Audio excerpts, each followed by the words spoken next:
In their tiny one-room shack in Nairobi's Kibera slum, Evans MAHITI and his family are busy packing their bags. Fearing violence after the elections, he plans to move his family to a suburb of the capital, dominated by members of his tribe. I know my neighbors. I have lived with them, studied with them. I'm sure violence will happen here, and I don't want my kids to suffer. So we are moving away. Apart from fears of a repeat of the post-election unrest 5 years ago, Kenya also faces other security challenges.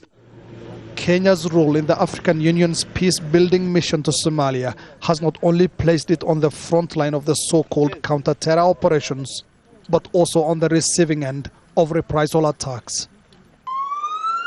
Attacks like this one have been blamed on Somalia's Al-Shabaab armed group.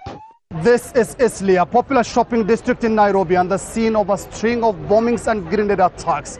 At least 20 people were killed and more than 100 injured in such attacks in the past year.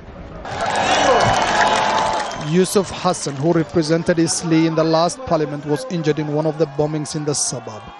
Both his legs were broken in an attack he believes targeted him. Still in hospital and seeking re-election, he frequently goes out to campaign. We need to see more use of intelligence, more use of investigation, a more robust way of dealing with this before it happens. And when it happens, following up on the cases and apprehending the culprits before they commit more acts of violence. Aid agencies are also preparing for possible violence after the elections. Here, officials of the UK agency REDR are training employees of numerous aid organizations on working in hostile environments. I think last time everyone was caught unaware. People were not expecting the level of violence or the intensity or how widespread it was.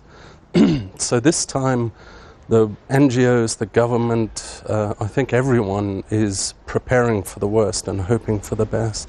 The police say they are ready to deal with insecurity. We want to assure Kenyans that we are fully prepared. We have collaborated with other agencies, and we are giving them assurance that we will provide an environment that will provide for a peaceful, a free and fair election. But despite these assurances, the bloodshed that followed the last elections remain vivid in the minds of Kenyans, and most are hoping more than anything for peace.